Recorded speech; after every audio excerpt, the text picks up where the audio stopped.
Hey there, it's Ryan Reynolds, and you are listening to Fearless in Devotion, the absolute worst podcast in all of football history. Go get them, guys.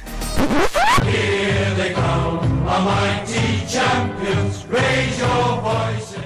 Preseason, and welcome to the latest edition of the Fearless in Devotion podcast. The podcast brought to you by the finest establishment in Wrexham, the Fat Boar Bar and Restaurant, who coincidentally are taking bookings for the West Brom home game for a beer and a breakfast for about 13 quid, which looks pretty nifty. So make sure you get on that. Nifty? Nifty, yeah. Is it 1974? Apparently, you're bringing back the plague, so it must be. No, I went to Oasis on Saturday. I had a great time, but I feel bloody rough now. Like, I don't know, like COVID type sort of symptoms. I felt horrific this morning, but I'm sort of coming. I've had a Barocca. Well, it's not a proper Barocca. It's an Aldi Barocca. So what are they called? La Roccas? Something like that. But anyway, enough about me. Andy's bringing back retro illnesses is the too long. I've also got consumption, and I'm working on a bit of polio. So we've got got a little bit of news to bang through this week between kits and down under tours. But before we get underway, Andy, you've got a lovely newsletter to plug, I believe. Yeah, everyone loves this bit. It's a favourite bit. £15 for your first year. It's good value for that. It's good value.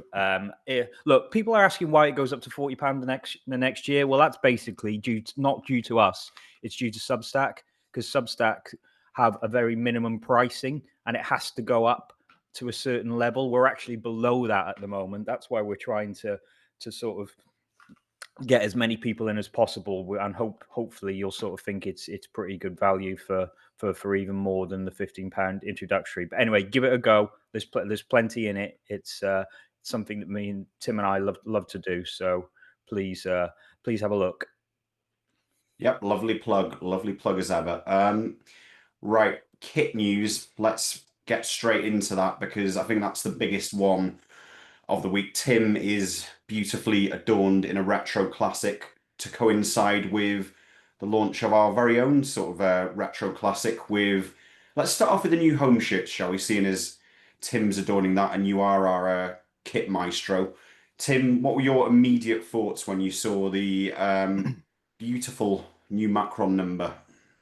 I was kind of, they kept it under wraps really well, to be honest. I was looking at dates of, right, okay, is that 30 years since that? And then it made sense. I know that there's been a few detractors about, why would you bring back a shirt when we had a rubbish season, blah, blah, blah. But, you know, Roma, a few other things in terms of links to that shirt. And we haven't had a retro related shirt under the ownership for a while, not in the true sense. There's been little snippets taken from older shirts, but this is so overtly retro. I mean, it's everywhere these days. It's so big. It probably exploded the last decade or so. So it was always inevitable. And when it came out, I just thought, it's a straight rip from this bad boy. This is actually original, long sleeve original Patrick from way back when, match worn, I think, number 6 on the back. I kind of want to say it's Frank Carradus. I need to double check, but quite rare. The piping on it. And they've basically just done a direct lift from that, pretty much identical. And it just looks nice. I mean, initially there was like, why is the Macron hero thing not here? Like all the old kind of like central chested badges tend to have the manufacturer's one above it or below it. I think Stockport, yeah.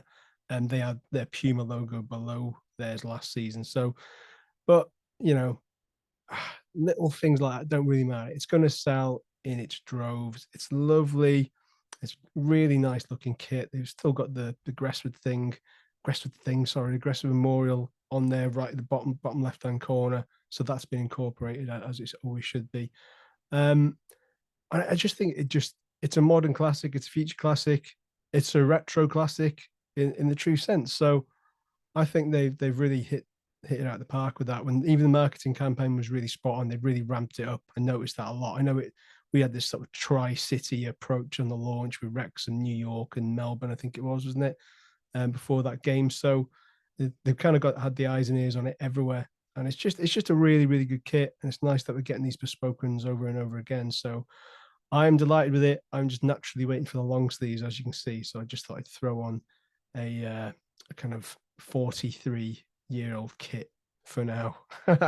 So yeah, managed to sleek back into this. So I'm delighted. Can we solve a question? Have they got the wording of Wrexham is the name right on the kit? Is it A or the? Someone's actually posted the. Apparently, the lyrics were on the sort of the vinyl of it, and according to that version, it is history only tells the story. So they're correct. Sorry, no, is it no? History. It's the other way around, isn't it? History only tells a story. They've put the story, so a few people have jumped on that. It's one of those. I think Tim mentioned most people probably sing do they? I've always sang but I mean we're kind of splitting hairs. One syllable. I know, like people will go, well, it matters, and it does matter to a point. And from the club side of it, you really got to go into your fact checking and really do your due diligence on this, because it's such a subjective area. This, people are so passionate about the kits and what it means and what it looks like, and especially with the cost that we're paying for them these days, it's got to be worth it at the end of the day. So yeah, I've always said history only tells a story. I've probably said the now and again, but if you want to talk about the story, you're talking about one specific one. You want to tell our story, you can tell as many as you like, and of which there have been many. So some excellent, some awful. But yeah, I just think it's really that picture Andy's showing us now of Max recreating Joey's pose, one knee with the ball. It's great. I love that. I think that's really great. Yeah, touch. Really well thought out, because it's no great secret that Joey's not in the best of health at the moment.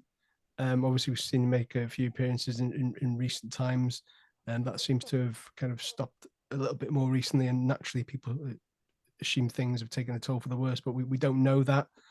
But he's all in our hearts. Always has been, always will be. So for the club to really put that out there and say, yeah, you know what, this one reminds us of you, all the battling qualities you have as a player, as a person, are pretty much emphasized in the team we've got now. So I thought that was really nice touch. And like I said, the marketing campaign for the home shirt has been very, very well meticulously thought out. Yes. Andy, quick question. Go on. Quick question for you. When you're sporting your new Wrexham shirt, what sort of post-industrial areas would you go to have your picture taken in it naturally? Oh, you got to go to Wrexham Industrial Estate. Go outside the JCB plant. I used to Brumbo work. Steelworks? I used to work at Capara Wire next to it for a couple of years. I don't think it's there anymore, but I definitely go there. There's a couple of nice cafes. You go to the Redwater Towers. So some really nice post-industrial wastelands. Pennakai Brickworks, maybe. Yeah, I'm throwing that one out there. Look, I think it's lovely. I think it's probably one of my favorite kits, not just recently that I've ever seen. To be honest, I love the badge in the middle. I think the embroidery on it is a nice throwback. The rubberized ones. Sorry, Tim. Don't say throwback, because the embroidered one. The last time we had an embroidered one prior to this one was the white third shirt, with the Christmas one with the green the Castrol. No, the Christmassy TikTok one, the white third shirt, which had the green and red flecks all over it, which consequently that third shirt was carried on to the second season. Something that I think the club should start considering, because this is 9 shirts in 3 seasons now. It's a lot of money. I know people say you don't have to buy it, but if you've got kids pestering you and stuff, that is still a significant outlay. But that's a discussion for later on, maybe. All right. Liam, should we ask you what you think? And then I think we should rate it out of 5. Yeah, I feel like it's an instant classic, to be honest. It's one of those where the second you saw it, it's like, right, I want that. When can I have it? I'm going to go for the long sleeve version, a bit like Tim. I saw Mickey wearing it with that nice sort of retro loose fit, and he looked like a model Mickey Thomas. I'm sure he won't mind me saying, but he was really rocking that long sleeve shirt outside the Brumbo Steelworks, where I know Mickey quite often hangs out with his mates. But yeah, they've nailed it basically. That's as simple as as I can put it. And so yeah, I think I'll be rushing down to get one ASAP. Obviously I'm London based. So what is the new club shop like, Tim? I've not been yet. Obviously, I've been away on holiday, so I mean, it's quite funny because I remember doing a story way back when the 2014 kit, you know, the black and red striped one for the 150th anniversary. There's the menace. Yeah, and that was when we had a temporary pop up shop. I think we've had 3 pop up shops now in Eagles Meadow. So for there to be some permanence to a club shop, it's quite a significant moment personally, because I've always thought, oh, why we have these little pop-ups and they never last because the demand's not there. So when you saw how many people were queuing for that, some had queued 3 hours early to be at the front, which is crazy. So it shows you how, you know, the demand, we know the demand is there, but for the to be that, to see everybody running around in Wrexham shirts now, is that will never ever get boring for me. That's still like, that's the legacy securing aspect of this entire takeover. So I've not been in there yet. It looks amazing. Everybody who spoke to said it's well decked out, spacious, loads of stock. The staff in there have been very, very helpful. You've got the shirt printing facility as well. The only slight point, I'm spoken to a colleague today, went, there are no prices advertised, which is frustrating because you want to know how much they cost. And then you don't want to bog down the staff there with how much is this, how much is that. Just stick the prices up. Maybe there's an element, if you don't know what it costs, it doesn't matter, so you'll pick up as much as you want. But then if they get to the till and go, oh, I haven't got that amount, you're then forcing the staff to then put that stock back. So just put the prices out there. It's not going to make a blind bit of difference. People are still going to buy it. Yeah, no, that's all good. I think from the most of the feedback on the shop's been pretty decent. Liam Stokes Massey's got a nice bit of art there with some of the local products, which I think are a nice touch as well for the club to be selling. It feels like, again, the way it was done was really professional as well. We had Mia and Mickey outside the shop. There was a big screen. There was stuff going on for the people waiting. I think a few of the nearby restaurants and stuff were handing out freebies. So it's all, you know, it feels like we're stepping up a gear in that commercial department. It feels more like what you might expect from a Premier League club. So it's good to see things moving forward on that front. Obviously today. Oh, let's rate that kit before we get on to Oh, we haven't rated it. Oh, out of 10 are we doing? Yeah, okay. Tim, do you want to go first? I am going to go, a little known fact for, well, maybe you might know this, but one thing about the shirt, this particular shirt that the new one is based on, this was the last shirt that featured without any front of shirt sponsor, because sponsorship came in the following year, which was Croswell, the bus company, which is now defunct. I'm going to rate it 9, and that's only because I haven't worn it yet, so I don't know what the sizings are like, and we know Macron can be a little bit erratic with their sizes, so I'm going to give it a solid 9. But if it's anything like this material, you will sweat like a pig in it. I'm boiling. Andy, what are you going for? Well, yeah, I was going to go 8 or 9. I think I'll go 8. But again, because I haven't had it in my hand yet, it may go on me. But straight away, I thought that's a brilliant kit. Loved it. Yeah. Loved the way they did it. I loved how it looked. I mean, that picture I put earlier of it being match worn in Melbourne, it looks fantastic on the players. And obviously, I've got the physique like a championship player, so it's going to look great on me as long as there's Who's your physique based on in the current Wrexham squad? Definitely Steve Parkin. But a lot of breathing in, and I'm sure this shirt will be great. So I'm going to give it a solid 8. Last time we had a central badge, remember? Before I look, I'm going to say it was kind of like Mike Williams, Mark Williams era. Yeah, it was 2007, 2008, the Vandenel one. Oh yeah. And there was the dark blue alternate away kit. Was yeah. Yeah. I'm gonna give it an 8.5 just to go down the middle and be awkward. I don't know if you can give out 0.5, but I am. I'm the host today, so I'm gonna be a fiend and give it an 8.5. All right, let's move on to the next one. So, right, Tim, do you want to go first?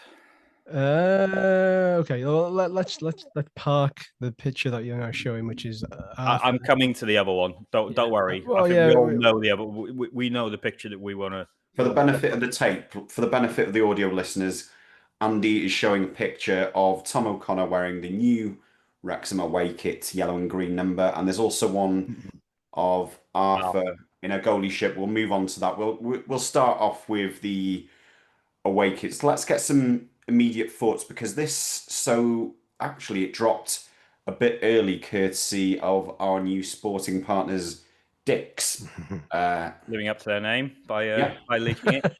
But we don't want to go. You don't want that to go too early, do you, with Dick's? So, Oh God. sorry, Christ. apologies. Premature. I've got to be honest. I mean, I'll bring you guys in first, but my first instinct, seeing that image that Dick shared, is I wasn't a fan. Basically, I'm going to keep saying Dick's just to see how many times I can say it. But if Dick's Sporting Goods want to send some shirts our way, feel free. That'd be great. That can make up for your error. Yeah. Okay, so I'm a bit like you, Liam. I mean, again, subjective. So some people love this shirt. I am not enamored by it, and I knew there was a yellow shirt incoming. I think this one over my shoulders, maybe one of the last ones, the last decent ones we had, even though the material was a bit crap. But I'm of the mindset that less is more, and I think like the new home shirt, you've got the pinstripe sublimated in the actual shirt, or like silvery. I think if they'd have done this on the yellow one, I think it would have worked. I just think it's just a bit too much. It's a bit too. We don't have many pinstripe shirts. I think the last time we had any sort of pinstripe was, I think, maybe late 80s. No, yeah, late 80s. There was a high tech shirt which was yellow, thin yellow on green, and not many more after that. So it will sell again by virtue of the fact that pinstripe shirts are rare in terms of from a Wrexham kit history. However, I did tweet out something before that I stand by. Pinstripes are for lawyers and gangsters and not so much footballers. So it just doesn't work for me. And the Macron Hero logo and the Wrexham badge, the normal Wrexham badge is not embroidered, are quite narrow. And one of our friends, Beardy's, brought it to our attention that the United sponsor is above the nipple line, depending on where your nipples lie. It's quite high up. So it seems quite clustered in that sense. That said, as much as I'm not that arsed about it, maybe it's Mickey Thomas, man. He looks good if you wore a bin bag. Him and Mozza modeling the long sleeve, it looks better in long sleeve, which completely contradicts what I said about being less is more, because that's more pinstripes. But I don't know, for whatever reason, it works better as a long than a short. Am I going to be in a rush to buy it? No. Even the little Welsh flag on the back, it just, I don't know, just seems like a bit of an afterthought. And all this ball's about, it represents the daffodil. I don't like the daft hat stuff. I just find that synonymous with Welsh rugby and people going there for fancy dress. Look at that picture. Oh God, this made me sick in my own mouth. Jeez, on a Pat's coach as well. That is scandalous. That is Ryan Hardy's fever dream. Look at his face. He thinks he is tripping out. Yeah. That's a wacky picture, isn't it? So that's like several. Does that Wrexham make you fans. feel patriotic, Andy? Do you feel, No, not really. I don't mind the color. I think there's, as Tim says, there's a bit too much going on there. And I think, yes, it is quite clustered at the top. I just think everything's a bit high on it. I don't mind the color and I don't mind the collar. I think they need to just strip it back a little bit after that. And I would have liked it a lot better. This whole sort of daffodil thing, it sounds like it's been done by committee somewhere. They've got some sort of marketing agency to go, oh, what's the next thing we're going to do? Oh, yeah, what does everyone know about Wales? Daffodils, we'll do that. Because everyone, Dragons. Daffodils in leagues. Can I tell you what? Everyone loves those people who go to the rugby in those daffodil hats. They're close up of them on BBC One. Absolutely can't wait to see those people. They'll probably have Kutch written on it somewhere.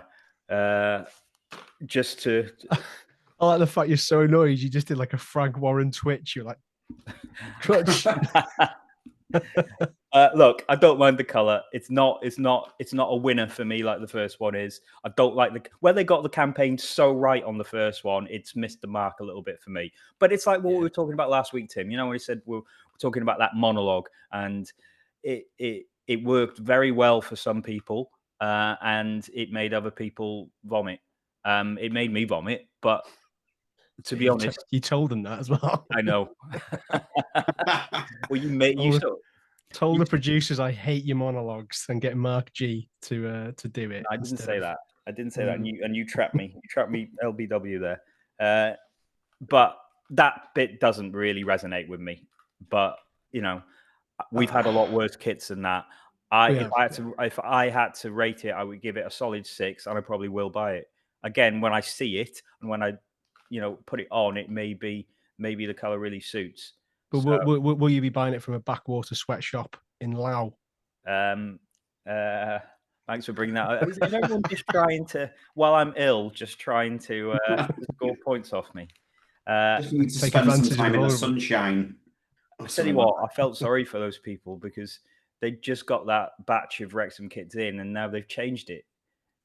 So yeah, they're not going to catch up, innit? Think of the children in the sweatshop. Yeah, I was. That's why I was happy to pay £7 for it. Tell you what annoys me, I know it has to go on, is the MetaQuest logo on the back. It's so big. So big, so in your face. I can just about deal with the blue HP thing on the sleeve. But yeah, that MetaQuest is big. Mind you, again, would love a pair of those MetaQuest Ray-Bans to capture the scenes on many an away day next season. Because Oakley have just brought a pair out and it's supposed to be better. So if anyone wants to prove us wrong, feel free to send us a pair. We can share them out. Thank you. I'm just being trolled by the ice cream man. So I'll just let you discuss the picture on screen. Right. So the picture Andy's showing is this away kit. The sort of West Brom, Norwich kind of vibes that people have mentioned. Again, the badge and the Macron logo seem so close together, similar to the white away from a couple of seasons back with the stripes down the middle. Yeah, it's more noticeable there, isn't it? It's more noticeable how close the badge and the Macron are together, and how high up the United is. And I don't know if it works in black. Yeah, United because the Macron logo is in the dark green. I don't think the badge. I don't think it is black. I initially thought it's black, but I think it's very, very dark green. I think it's supposed to match it, but I think it is dark green, but it just doesn't come across so well. The pictures are quite, like Liam alluded to before, the sort of flash on the pictures has probably done it a little bit dirty. But whoever's modelling that, it looks like he's just grabbed those dash from somebody's garden on the way. No, they're plastic, mate. They're plastic. Yeah. I thought they were from Chernobyl, those daffodils. Someone's brought some plastic. I wonder if they did that in Oz and they said, "Quick, get some daffodils." Oh, we haven't got any. Right, get some. The collar, I think, is largely based on 97-98 away kit. I like the collar.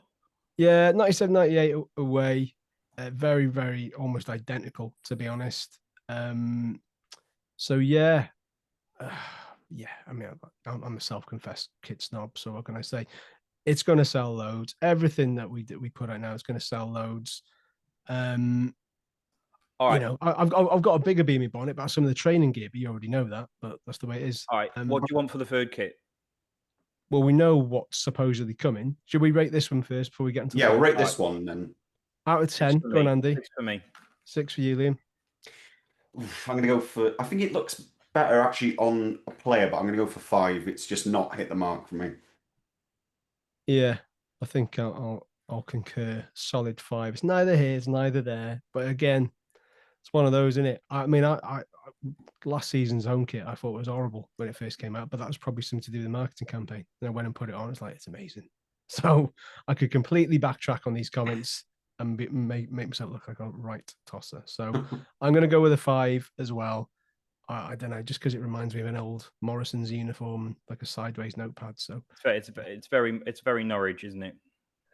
Yes, it is. But look, you've only got so much of a canvas to work with kits. You know, it's like, what can we do that's a little bit different? But yeah, I'm just representing the daffodil. Come on, where are we going with this next?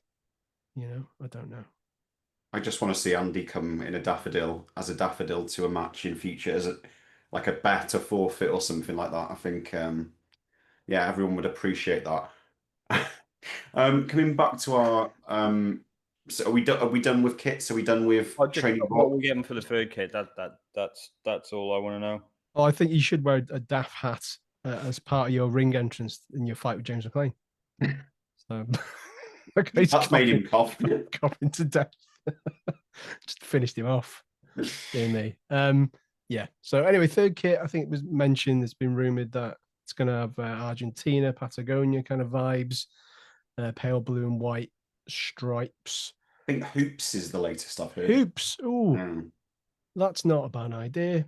Because again, hoop shirts are rare from a Wrexham point of view. I mean, the only one, two actually, be the striped shirt anniversary kit, and would be the black and white one with the Gap personnel, the very red Gap personnel block on the front, which I want to say 2004. I want to say I think it was the promotion season, wasn't it? It was 202, 203. Yeah. Not a bad kit actually. That, to be honest, it was just that sponsor that kind of messed it a little bit. But yeah, hoop shirts are rare. So again, but will it look a little bit? The only thing I'm worried about that, thinking about it now, will a hooped Argentina Wrexham shirt look very, very similar to an Argentina rugby union kit? Yes. That's my only thought, because that is very, very USP to them. That's what I would think of straight away. Yeah.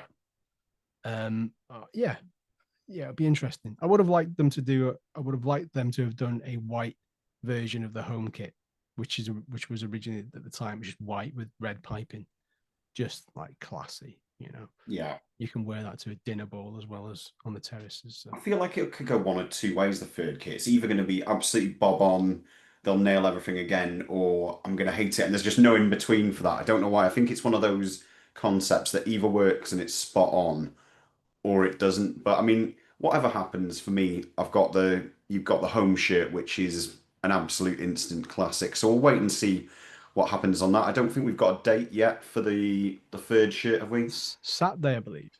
I think. Well, that'll coincide with the Wellington game, yeah. Yeah, 19th, I think Saturday. So we understand. Quick one on this before we kind of move on with it. I don't feel like I'd be throwing shade at. I just think it was a question that was asked to me. It's like, you know, we're in this process now where we're churning out 3 kits year after year after year, and the price is certainly not going down. If anything, they're going up. So, and obviously you'd have to buy them. You don't have to buy any. You might want to buy one. You might want to buy them all on top of the training kit, on top of the varsity jackets, on top of everything.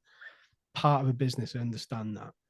So I just think that sometimes it would be nice for maybe at least just the third kit to be held over for a second season, so at least it's minimizing that outlay the following season, maybe. Or, which is this is probably, you can tell I'm not a businessman, but other clubs have done it in the past. You get a shirt that's reversible. It's quite unique. You get a home shirt and you spin it and you go, it's an away shirt. I think Man United did it once. I know Newtown and Mid Wales did it. So therefore unique. And then you maybe put the price point between, what's a kit now? 65 quid for a home shirt. So you're 130 quid for 2 shirts. So maybe you go 100 quid for this shirt and you're getting 2. I don't know. So maybe it's just another avenue to explore, which they won't, obviously, because it's a business. I think my only sort of issue, I mean, I understand it from their perspective. I mean, look, if they release a new third kit, it's going to sell like hotcakes every year, you know, if they do it. My main issue is the price difference between the children's and the adults. There's not actually much of a gap, I don't think. What is it, about a tenner? If I seem to remember right. I just wonder if that's a gap that needs to be a bit bigger, really, because, you know, less material. Plus, it's just it's a sort of marketing thing in that if you've got loads of kids around the Wrexham area wearing the Wrexham shirt, you know, it's all the better. I mean, there's already quite a few anyway, but I think if you lower the price point, you know, they'll be flooded all over the place. So it's got its own benefits to that. But by and large, I mean, let's be honest, we're no different from any other football club in regards to how often we release kits. I think growing up, it used to be the case. It was pretty much you'd get one every 2 years, but that's gradually just disappeared. And I don't think there's that many clubs that sort of spread it out. It'd be good if they did. But yeah, like I said, I don't think we're vastly different. They've got a golfing range in the club shop as well. A Rex Golf. Rex Golf must be trademarked. They've got a golfing range in there. I wonder if Mr. Fletcher and Co have had any say in that. Get some golf stuff. What next? What other sports related stuff would you like to see in there? A bit of fishing, Darts. I think darts. Rob Mack. Do we have to call him legally Rob Mack now? If we want to get him on the pod, we're gonna have to. For work purposes, I now call him Rob McElhenney, who recently filed to change his name to Rob Mack, and then gradually I'm phasing in just like X and Twitter and Prince and the artist formerly known as Prince. Okay, I get Yes. it. AFCAP. Yeah, but I'd Anyway, like to my point was he's a big golfer before I went into another coffee. I want an Andy Gilpin dartboard. That's my only request. Oh dear. Right, so moving on to Melbourne Victory game. The first preseason friendly on Saturday. Sorry, I've just completely lost track of my time there. 3-0 win, goals from Tom O'Connor. Friday, mate. It was on Friday. Friday. Well, there we go. Tom O'Connor, George Evans, and new boy Ryan Hardy. Did either of you watch it? Yeah, I watched it. I thought the second half was more encouraging. I think that's more of your new signings. And for me, the standouts was Hardy looks bright and he works bloody hard. And I like that. So straight away, you've got someone who finished well, but also put a shift in. And I think that will fit right into our fans' wheelhouse. I also thought Harry Ashfield was fantastic. So he was playing a little bit forward.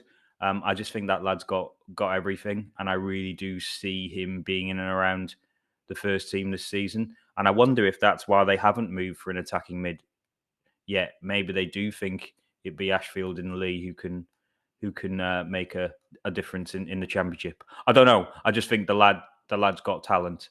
Finally, Ward seemed solid, but let's be honest, Melbourne Victory were no great shakes, really.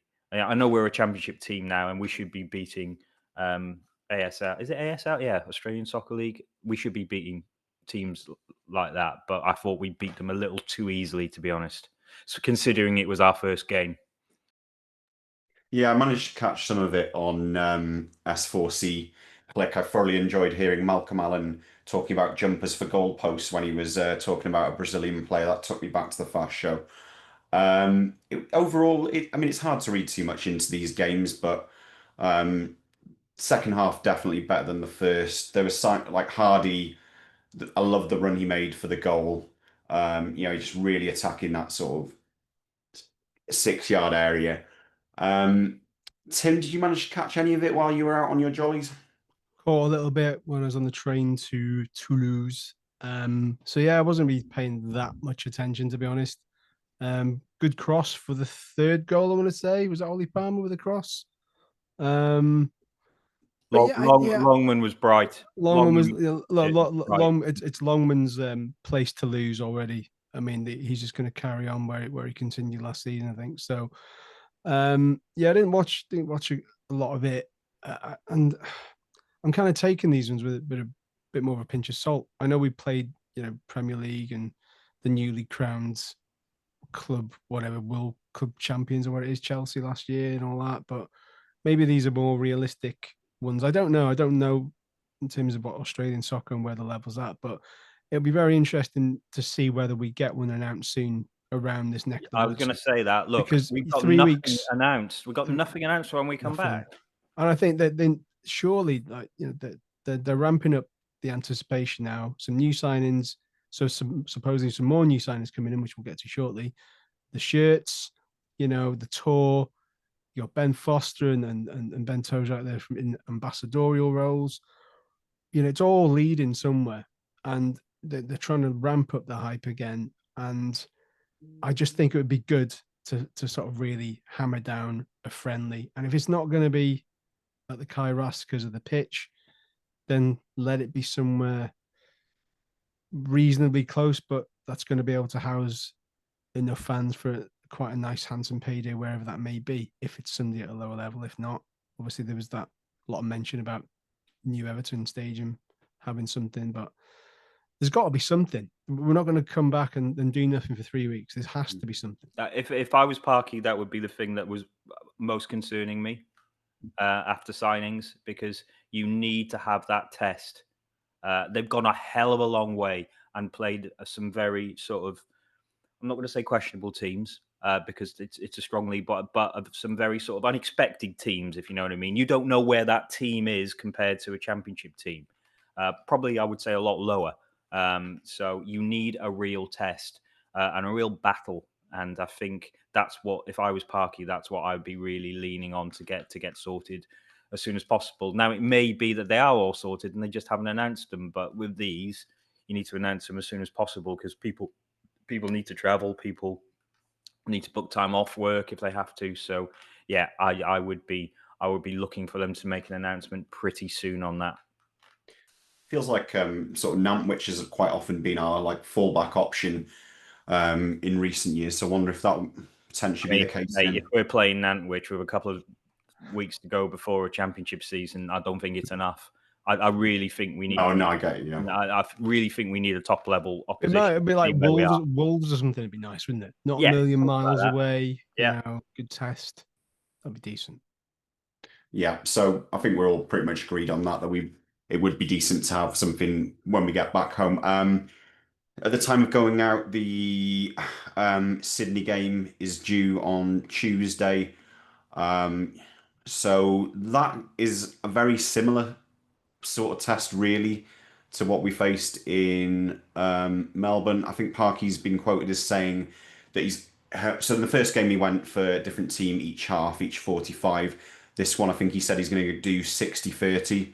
So one team for 60 minutes, then make a load of subs on 30 just to switch things up a bit. So I wonder if we'll get a bit more of an insight into, what his thinking is at the moment. I mean, we've obviously got Smith and Jay Rodriguez, who didn't feature in the Melbourne game. I believe that's due to knocks. Doesn't appear to be anything serious from what we can tell. But, taking aside those injuries, I wonder if this squad, now the 60-minute squad, we start to get a look at who he's wanting to be starting on the first day of the championship season. Don't know what you think about that, Andy. I'm just looking at the Sydney squad. It looks a lot stronger than the Melbourne one. So they got Douglas Costa, used to play for Juventus. Remember Joe Lolly? Yes, yeah. So he's playing for them. Popovic, who I can remember as being an Australian international. I think it looks. Oh, sorry, Australia 23 international. I might be thinking of a different person, but it looks a stronger squad than Melbourne, and I think he does need to nail it down a little bit more of who's in the starting berths. I still think there's 3 or 4 to come in, at least. And as Kreitz said last week, I wonder if there will be a couple of loans really late on as well, young players who don't count in the squad. But yeah, let's move on to transfers. Yeah, let's do it. Let's move it, shall we say? Oh, I can't put that on. Well, you're going to be the move it man for me. I mean, I'll start off with the latest rumor, sort of press talk. Peter O'Rourke, Football Insider, today has run a piece saying that we're interested in John Egan, he of Sheffield United, shushing the Wrexham fans after scoring a last-minute equaliser. Fame. There's a couple of other championship clubs supposedly looking at him anyway. He was most recently with Hull, I think, for the second half of last season after joining Burnley, but he didn't really get many opportunities at Burnley. Led to believe he did pretty well for Hull, but he hasn't actually had a great deal of game time during the last couple of seasons since leaving Sheffield United. So, yeah, it seems that it fits into that role of experienced centre back, which I think we probably all agree that we need right in the heart of the defence. With the likes of Max and maybe Brunt, either side, something like that. So we'll see how that one goes. Anyone got any strong views either way on this one? Not one I was really on my radar until today. No, I think it seems a pretty solid signing. Someone with a lot of Championship and Premier League experience. He's not too old. He's probably is earmarked for that experience role in the centre of the three to help the likes of Max and Brunt through a Championship season. They're going to need more than that. because O'Connor was getting absolutely savaged by Malcolm Allen for being so slow on Friday. He was getting ripped by that lad. He was Yeah, getting ripped. yeah. But So, there we are. so I wonder if they are looking at other defenders as well. But I think your first choice at the moment is Max and Lewis Brunt with an experienced one in the centre, be it Dan Scar or Owen at the moment. And then maybe they might supplement it with someone experienced at a higher level. So he can make sense. Does make sense to me. I thought there'd be a couple of free transfers of older players, and he sort of fits that bill. Yeah, so it's sort of your steady eddies, which I feel like you need in each department. Really, we're looking for those. We've been linked with quite a few teams captains, and I feel like you almost need a captain in each area. Whether it's centre mid or centre back. So, just on this, our transfer correspondent this week is one Andrew Gilpin with some hot off the presses gossip. Andy, what have you got for us? So there is some gossip, and this comes from Australia. I can't say where in Australia, but probably Melbourne. And I think it's come via players that Lewis O'Brien and Owen Beck have actually signed for Wrexham. They couldn't go on the tour, and they won't be announced until they come back. So obviously, Lewis O'Brien is the Nottingham Forest midfielder who did very well at Swansea, a very energetic box-to-box player. The Swans fans really rated him, and he would be our record signing. And Owen Beck is a Liverpool left wing back. Not really made the Welsh team yet, but is impressed at Dundee. Played a lot of times for Blackburn last season, so again has championship experience. He's 22, so he'll be looking to play on again. He's also Ian Rush's great nephew, I think. So there's some links there as well, some ex-Wrexham links. Hopefully he'll score more goals than Rushy. But that this might be in error, but it seems pretty solid that those two look like they'll be coming in. Yeah, I mean, everyone's sort of clamoring for signings at the moment. Tim, do those two tickle your fancy? Yeah, I mean, I think Lewis O'Brien touted at 5 million. I think supposedly is the rumor. I think Wayne from the Turf mentioned it on an interview in Australia as well. So definitely some weight to that, it seems.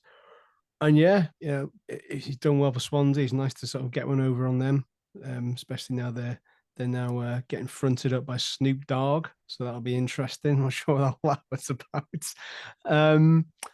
And I'm excited by Beck just because he's sort of been in and around the kind of Wales camp for a while. So again, it's nice to be in that position from somebody who obviously follows Wales home and away to have Ward and Beck, and obviously with us not being affected by the international window in that sense. So exciting times to get these players back into that fold. And yeah, Owen Beck's the right age coming into this now. Plenty of fair bit of championship experience under his belt, as Andy's mentioned, and kind of again that shot window where you want to be if you want to be pushing on into that Wales setup with the World Cup, 12 months away. So all bodes well. Yeah, I think it's quite easy in the transfer window to get a bit edgy with all this. But I think if that was announced once we get back from the tour, I think it would go a long way to placate a lot of people. Yeah, I think it would be an important season for Beck because he hasn't quite made the Welsh squad yet. But if he can play a full season with us, and it's interesting because will he displace James McLean, or will McLean play a slightly different role like he did on Friday? It might be a little bit of both. I think coming to a club like Wrexham now, there's a lot of expectation, and you need to be able to handle that expectation. So I think Premier League clubs will want to loan to us because straight away you're going into a bit of a cauldron, and it's like sink or swim really. And it'd be good to see how Owen stands up to that. So I think there's a happy pinch point on that now, though, where previous seasons there would have been a hell of a lot of expectation. Now I think from a fan's expectation, it's certainly lowered. So if we get the odd pump in, which no doubt will happen, it's not going to be the end of the world from our point of view, So I think that they're going to come into that amazing environment again. They'll set their own expectations and put their own pressure on themselves. But from the outside looking in, we're just like, just let's see what happens. We know we're still a bit undercooked, but imagine they do the launch video, these sort of signings with the players on the way back. So, oh yeah, the lads on the way back, but also coming through the doors right now and they whack these out. So perfect timing. Yeah, I think. Go on. Go on. Just last thing from me. Right, say we get those two in the door. 2 questions. One, where do we need next? And 2, where does that put us in the championship table, do you think? If that's your business, if that's your 4 that would come in with Ward, Hardy, O'Brien, and Beck. I think for me, it would probably push us up to maybe somewhere approaching mid-table. I think there's still areas that you need to look at. I think midfield. I don't pretend to be an expert on any of the players. Too many of the players have been linked in, but the likes of someone like Lewis Travis potentially, or again, I just feel like we need. We've got a load. We're stacked with strikers, but I just feel like we need something a bit different up front. I watched Sunderland in the playoffs, and the pace they had up front for counter-attacking football was just unbelievable. I'm not sure that we've really got anything like that. I know they play slightly different to the way that we do, but I would like to see us just have those different options to play up front. So yeah, something like that. We've talked about defence quite a lot. We know we need that experienced centre back. So I still think you're probably looking at another potentially 3 starters. I don't know if that sounds like a bit too lofty to you, but I think for me that's No, I think you're right. I think they're going to need to bring in an experienced defender who's played at a higher level. I think they need an attacking mid. I know I've just been bigging up Ashfield, but it's a lot to put it on a lad like that. I think he needs to come in parts, and I think they need pace up front. I think that last bit may come in from the loan market, though. Tim? Yeah, similar to what Liam said about the strike situation. We still don't know what we're quite getting from Mo Farrell at this particular point. Marriott started the season well, ended the season relatively well. Then you've obviously got that injury in between. He's done it in the championship previously at Derby, so maybe you can't underestimate him. I got this weird feeling, that Ollie Palmer, even though he's kind of hanging around like a bad smell in Parky's eyes, allegedly, he's come in, he's played that game in Australia. I would not at all be surprised to see him really, really hammer down and be in and amongst that first team, because I think he's kind of always, to a certain degree, been in Paul Mullin's shadow. He's kind of had to share the limelight now and again. But with Mullin now obviously out on loan, I kind of feel like he might just be, right, this is my chance to really show everybody that I have still got it, that I can still do it, that I can still affect games. It's a long shot because obviously what happened between January and the end of the season, but who knows? Who knows? I genuinely I kind of feel he might be some sort of unexpected wild card. I think the only sort of scenario I can see that happened is if Parky doesn't get his target again. Yeah. So what happened last time was Parky didn't get the players in he wanted to in the summer, and Palmer started and played really well but didn't score goals. Now the only thing that in the championship, are they used to players like Ollie Palmer? Probably not, because he is like an old school player, but what he isn't is fast and mobile, and that's what they are used to. So the championship games I watched last season, it's all about quick counter moves, playing through the midfield really, really quickly and catching up the other team out. And I wonder if Palmer's maybe a little too immobile to really do that. It's almost like if you were playing a championship team in the cup, then Palmer might be your ace in the sleeve. But if you're trying to do it 30, 40 games a season, I wonder if he'll be worked out a little bit. And he maybe want to bring in every now and again just to shake things up. Yeah, plenty of team selection things to mull over at the minute. I think the picture will become clear over these next few games. We've got the game in Wellington on Saturday. Clearly, there's going to be more activity in the transfer market, so plenty to look forward to. That's pretty much it from us. But if everyone could, let us know your thoughts. Do you like daffodils? That's one of the hot topics from this week. Where do you think Wrexham need to improve? Let us know. Follow us on all the socials. do all that, blah. And we very much Like, appreciate subscribe, do the sign up for the newsletter. please. And we'll bring you more content. We're trying to up it to twice a week now, getting some people for interviews and things. Last couple of last little things. We've never ever had an O'Brien on our books, so there you go. And secondly, do you know how many other Becks that we've had on our books? Yeah, the striker. Mark Beck. Yes, Mark Beck is correct. That's it. Yes, the guy from Harrogate, wasn't it? Yeah, 11 appearances, and then we had a Harry Beck. 11 appearances, no goals. I'm going to go for. Yeah. 11 appearances, and how many goals did he score? He scored. Yeah, I think you're probably right. There's nothing showing there on the goal front. So, and there was a Harry Beck, but he was born in 1901. So we're going a little bit further back. He scored twice though. And also Sean Reck, if you're slightly dyslexic. Sean Reck, yes, there is that. Australia tour, I think it's probably been good for team bonding as well because everybody looked happy. Sean Harvey having a kick about the foundation aspect as well, getting all the kids on board. Everybody just looks happy. I'm glad about the attendance. Wow, 37,000 is good, really good. Shows there's a going concern now, and that's really, really encouraging. And I'm hopefully everyone who went there had a good look at the team. Right, let's tie this up, boys. Yeah. Yep, that's a beautiful note to end on with that lovely thought of 37,000. Well, some Melbourne fans, but it's all worldwide Reds, isn't it? So thanks everyone for listening to us. Feel us in devotion, and we'll catch you next time. See you guys. See you later. Yeah. Wrexham is the name.